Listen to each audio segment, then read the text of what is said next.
प्रज्ञाश्रमणाय नमः श्रीबालयोगिने नमो आचार्य देवाय नमः श्री विराग सिंधवे नमः श्री विशुद्ध सिंधवे।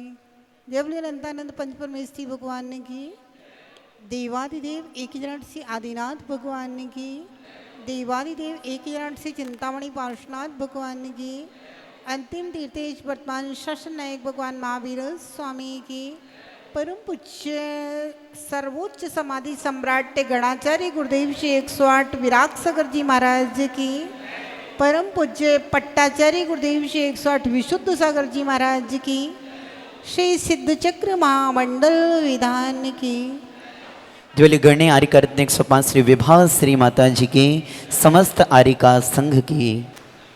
पंछी उड़ा आकाश पा लिया, रिश्ता जुड़ा विश्वास पा लिया, जिंदगी में जिन शासन को जयवंत किया उन पुरुषों ने इतिहास पा लिया, जिन शासन को जयवंत किया उन पुरुषों ने इतिहास पा लिया। भव्यात्माओं, आज पूज्य गुरुदेव का प्रथम समाधि दिवस का दिन है।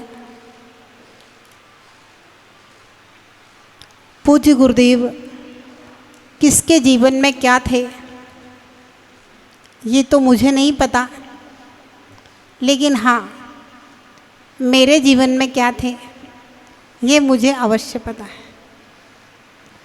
तप संयम त्याग की तस्वीर बनकर आए हो, तप संयम त्याग की तस्वीर बनकर आए हो, मिटती हुई अहिंसा की तकदीर बनकर आए हो।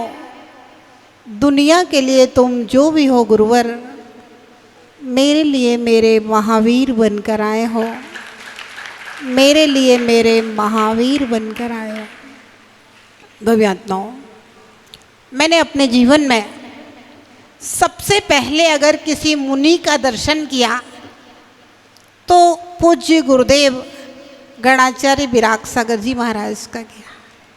मैंने अपने जीवन में सबसे पहले अगर किसी साधु का प्रवचन सुना तो परम पूज्य गणाचार्य गुरुदेव श्री 108 विराग सागर जी महाराज का सुना।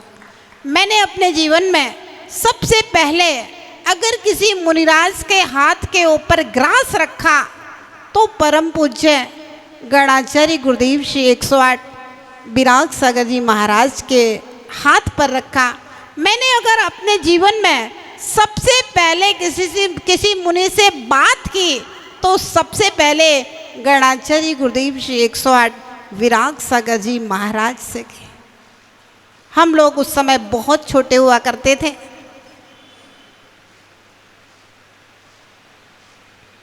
सन 89 की बात है। उस समय मेरी उम्र लगभग 16 वर्ष की थी, नहीं 15 साल के होंगे, बहुत छोटे थे। पूज्य गुरुदेव के द्वारा खुलवाई गई पाठशाला विराग विद्यापीठ भिंड के हर मंदिर में पूज्य गुरुदेव की कृपा हुई। सारे मंदिरों में सायंकालीन पाठशाला चलती थी। उसी क्रम में पूज्य गुरुदेव ने, हम लोग जिस मोहल्ले में रहते थे हलवाई खाने में भिंड में, वहाँ भी एक पाठशाला खुलवाई थी। वहाँ हम लोग ऐसे ही खेलते खेलते, जिस आज के समय आचार्य विनम्र सागर जी हैं वो पाठशाला पढ़ाते थे। उसके पहले पट्टाचार्य गुरुदेव विशुद्ध सागर जी हमारे यहाँ पाठशाला पढ़ाने आते थे। विशुद्ध सागर जी महाराज ब्रह्मचारी थे, पाठशाला पढ़ाने आते थे। उनकी क्षुल्लक दीक्षा फाइनल हो गई तो फिर आचार्य महाराज ने, विनम्र सागर जी उस समय ब्रह्मचारी थे, तो उनको पाठशाला पढ़ाने के लिए भेजा। और उसी पाठशाला में पढ़ते पढ़ते मेरे अंदर भी कुछ धर्म के प्रति पहली बार भावना पैदा हुई। पूज्य गुरुदेव का दर्शन किया आहार दिया, उनका उपदेश सुना।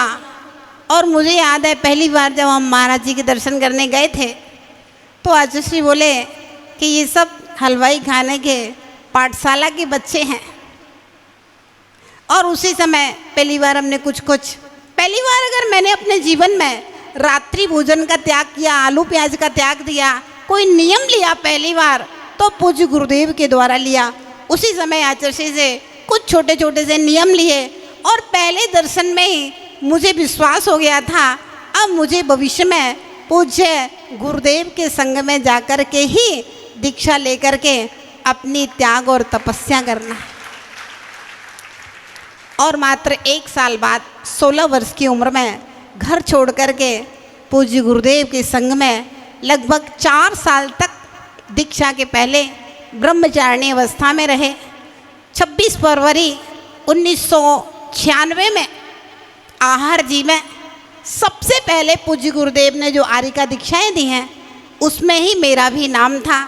उसी दीक्षाओं में मेरी दीक्षा संपन्न हुई और मात्र 9 महीने उसके बाद पूज्य गुरुदेव ने संघ में रखा और आर्य का संघ को पहला चतुर्मास ललितपुर में हुआ और ललितपुर में छोड़ कर के ही आगे देवेंद्र नगर की ओर बिहार कर गए थे। और फिर उसके बाद में मात्र 1 वर्षायोग भिंड में, क्योंकि हम लोगों की जन्म नगरी थी, भिंड जा रहे थे। भिंड वालों का बहुत आग्रह था कि हमारी माताजियों को 1 वर्षायोग हमारे भिंड में साथ में करा दें। 1 वर्षायोग पूज्य गुरुदेव ने भिंड में फिर से 98 का वर्षायोग भिंड में फिर से संपन्न हुआ। और उसके बाद लगभग 2-4-5 साल में जब दर्शन करने का अवसर हुआ तब दर्शन करने को मिला। लेकिन जो 5-6 वर्ष तक हम लोग आचार्य श्री के साथ में रहे, उन्होंने जो सिखाया वह सब सीखा। क्योंकि हम तो उस समय बहुत छोटे थे, अपना दिमाग तो लगाते ही नहीं थे। गुरु जी ने जो कह दिया वही आगम है, वही शास्त्र है, शास्त्र पढ़ना भी नहीं जानते थे। गुरु जी ने जो कह दिया वही सही है और गुरु जी ने जैसा कह दिया अक्षर से उस बात को पालन करना बस वही हमारा कर्तव्य है।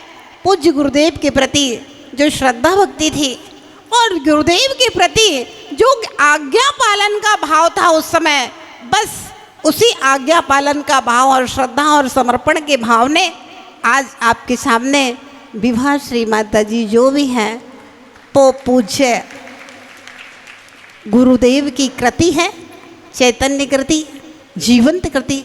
पूज्य गुरुदेव ने एक एक चीज़ सिखाई। मंच पे जाना, सबके साथ में जाना, मंच से आना, सबके साथ में आना, सड़क पे कैसे चलना। पूज्य गुरुदेव जब तक हम लोग संग में थे, हम लोगों के संग में कोई भी किताब पढ़ना अलाउ नहीं थी। बस मैं जो पढ़ा रहा हूँ वही पढ़ो या फिर प्राचीन आचार्यों का आगम पढ़ो। बस किसी से बात करना अलाउ नहीं था। जब तक हम लोग संग में रहे तब तक किसी पुरुष से बात करने का तो सवाल ही नहीं है।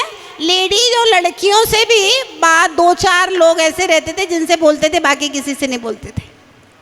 तो वही किसी से नहीं बोलने देना, किसी से नहीं बोलना, अपने ज्ञान में ज्ञान चित्र दत्त चित्त रहना, ये सब पूज्य गुरुदेव की आज्ञा।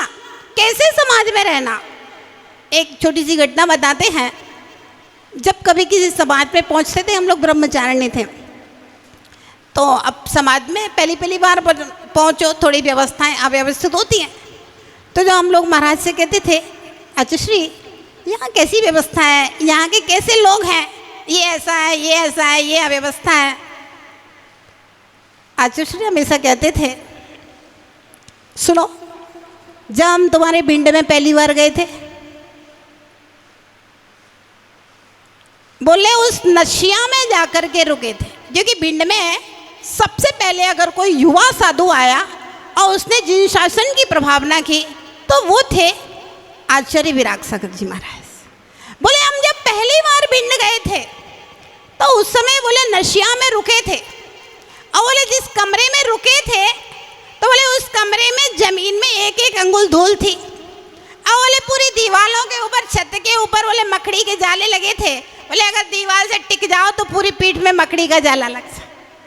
बोले 15 दिन तक मैं उसी कमरे में रुका रहा बिना झाड़ू लगाए, बिना झाड़ू लगे, और मंदिर में जाकर के बस स्वाध्याय करता था। और वहीं आश्रम की 2-3 बूढ़ियां चौका लगाती थी, वो लौकी की सब्जी मूंग की दाल रोटी वाली, बोला चौका, बस उसमें हार करके आ जाते थे। लेकिन जब समाज ने देखा कि इतनी छोटी उम्र के, लगभग उस समय आचार्य श्री की आयु बहुत कम 24 साल की रही, 23-24 साल की रही। समाज ने देखा कि इतना युवा साधु और प्रवचन करके भी जानता है, स्वाध्याय करते थे तो 10-5 लोग स्वाध्याय में आकर के बैठ जाते थे। फिर चैत्यालय मंदिर की कमेटी लेकर के आई, और फिर जो पूज्य गुरुदेव की जिनवाणी उनके मुख से खिरी, उसके बाद तो भिंड वाले उनके दीवाने थे। पूरा चतुर्मास महती धर्म प्रभावना के साथ कराया। हर मंदिर में पूज्य गुरुदेव के द्वारा विराग विद्यापीठ खुलवाए गए, उनके नाम का स्कूल, उनके नाम से पूरा वो पाठशालाएं वगैरह बहुत सारी चीज़ें आचार्य श्री के नाम से है। पूरे भिंड के लोग पूज्य गुरुदेव के दीवाने हो गए, और सर्वाधिक वर्षा योग 7 चातुर्मास आचार्य महाराज के भिंड में हुए। तो जब हम कभी अव्यवस्था की बात करते थे तो आचार्य महाराज सीधा भिंड की बात कहते थे, बोले तुम्हारे भिंड में मैं ऐसे ही रहा हूँ, किसी भी समाज में जाओ 15 दिन शांतिपूर्वक रहो, कोई व्यवस्था नहीं मांगो, ना किसी श्रावक के ऊपर चिल्लाओ, ना कुछ कहो, और ऐसे ही रहो।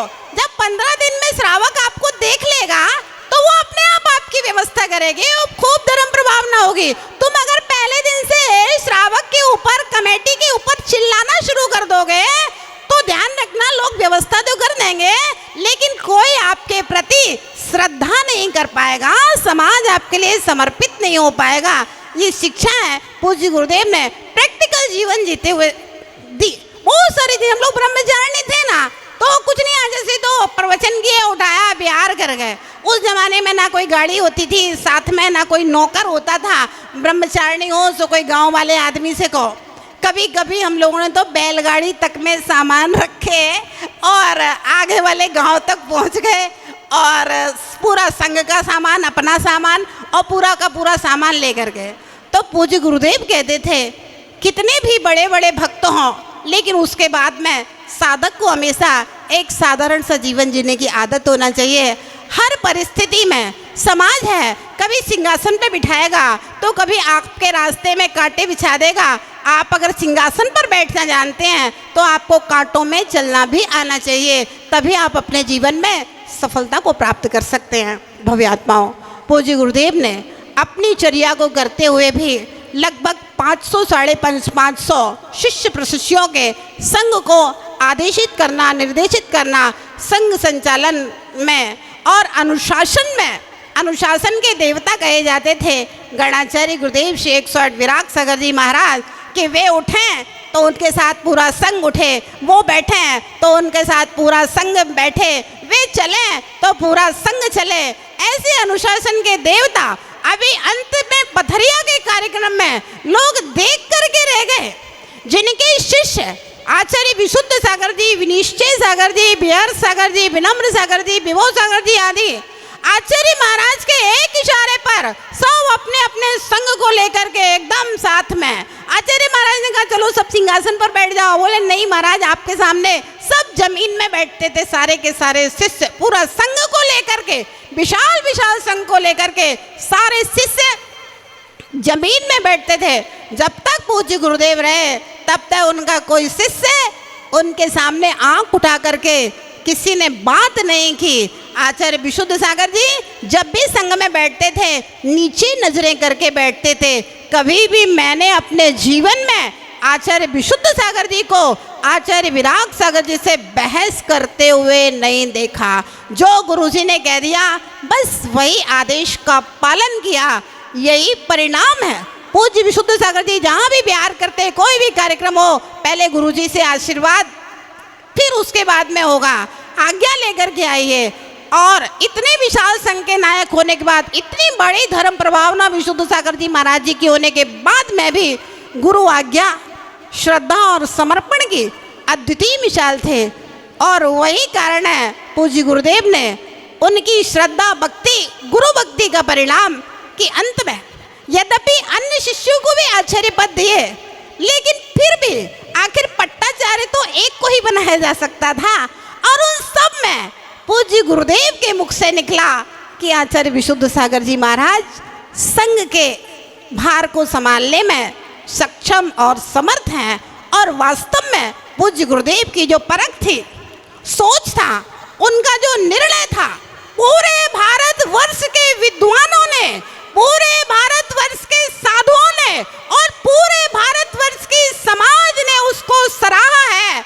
इसका जीवंत उदाहरण इंदौर में पट्टाचार्य महोत्सव में सुमति धाम में पैर रखने के लिए जगह नहीं थी, कदम रखने के लिए। अगर कोई किसी से बिछुड़ जाए ना तो सुबह से शाम तक ढूंढते रहो, उस सुमति धाम में वह उससे मिलने वाला नहीं था।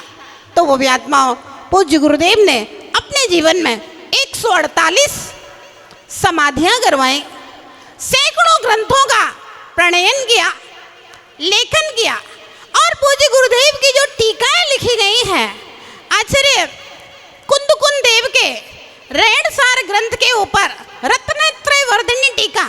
रेणसार ग्रंथ बहुत छोटा सा ग्रंथ है, लेकिन उसके ऊपर पूज्य गुरुदेव ने 1200 पृष्ठों की टीका लिखी। 600 पृष्ठों के 2 ग्रंथ हैं। और बारसाणोप्रेक्षा जो कि आचार्य कुंदकुंद देव का ग्रंथ है, उसके ऊपर भी पूज्य गुरुदेव ने सर्वोदयी टीका लिखी। लिंग पाहुड़ और शील पाहुड़ जिसके ऊपर टीकाएं नहीं लिखी गई थी आज तक, उनके ऊपर पूज्य गुरुदेव ने लगभग 500 पृष्ठों की 2 टीकाएं लिखी हैं। चूर्णी सूत्र का प्रणयन किया। इस प्रकार से ग्रंथों की टीकाएं और स्वतंत्र ग्रंथ है, जनोपयोगी साहित्य, लगभग सैकड़ों साहित्य देकर के पूज्य गुरुदेव ने साहित्य के भंडार को वृद्धिंगत किया है। संपूर्ण भारतवर्ष में अपने विशाल संघ को लेकर के जिन शासन को जयवंत किया है प्रभावना करके, इतना नहीं समाज के लिए इतने सारे आचार्य, इतनी सारी आरिका माताएं, गणनी माताएं और क्षुल्लक क्षुल्लिका मुनियों को देख करके आज संपूर्ण भारतवर्ष का जैन समाज आचार्य विराग सागर की बगिया से और आचार्य विद्यासागर जी की बगिया से जिन शासन में को जयवंत कर रहा है, प्रफुल्लित है समाज। क्या मालूम था कि एक आचार्य की समाधि फरवरी के महीने में हुई? नहीं था कि आचार्य विद्यासागर जी इतनी जल्दी चले जाएंगे। था अभी 10-15 साल और आचार्य श्री रह करके समाज को धर्म की प्रभावना देंगे, लेकिन इतनी जल्दी समाधि। और आचार्य विराग सागर जी महाराज के विषय में तो कोई कल्पना ही नहीं थी, सोच ही नहीं सकता था। जो आचार्य अभी पतरिया में सुबह 3 बजे से लेकर के रात में 11 बजे तक लोग उनको बैठा हुआ देखते थे, और अचानक बस अटैक आया। शायद पूजित गुरुदेव का यश कीर्ति बहुत था, नहीं तो हो सकता उसी अटैक में अगर कहीं प्राण निकल जाते तो समाधि हो जाती। लेकिन प्रकृति ने भी पुण्य था, 2 दिन का और अवसर दे दिया। 2 तारीख की रात, 1 तारीख की रात में पहला अटैक आया था, स्वास्थ्य खराब हुआ। 2 तारीख को सारा दिन स्वास्थ्य खराब रहा, और पूज्य गुरुदेव ने 2 तारीख को ही समझ लिया था कि अब मेरा अंतिम समय आ गया है।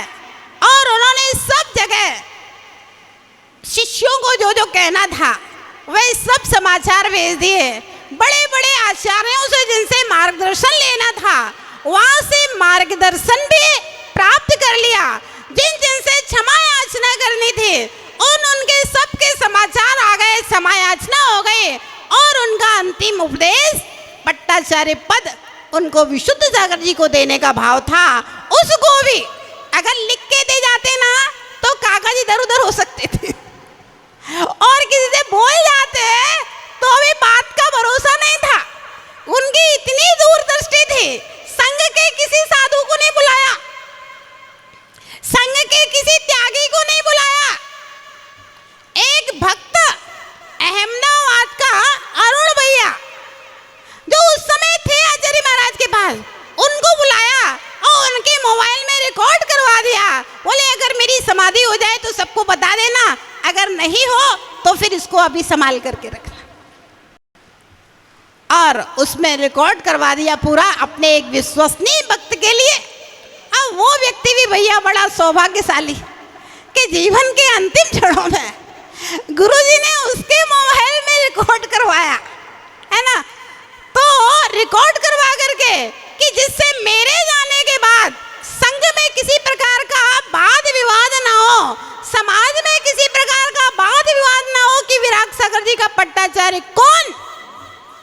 आचार्य श्री ने विशुद्ध सागर जी का नाम पूरे संघ की व्यवस्थाओं को उसमें भर के अंतिम उपदेश के रूप में अभी हम लोग इस LCD पे पूज्य गुरुदेव का अंतिम उपदेश सुनेंगे। बहुत सारे उपकार हैं पूज्य गुरुदेव के, कहना तो बहुत मुश्किल है, कह नहीं सकते हैं, लेकिन हाँ पूज्य गुरुदेव के श्री चरणों में सिद्ध श्रुत और आचार्य भक्ति पूर्वक अनंतों बार नमन। हे भगवान, आप मेरे जीवन में सर्वोपकारी परमोपकारी है, आपके जैसा मेरे जीवन में कोई दूसरा नहीं हो सकता।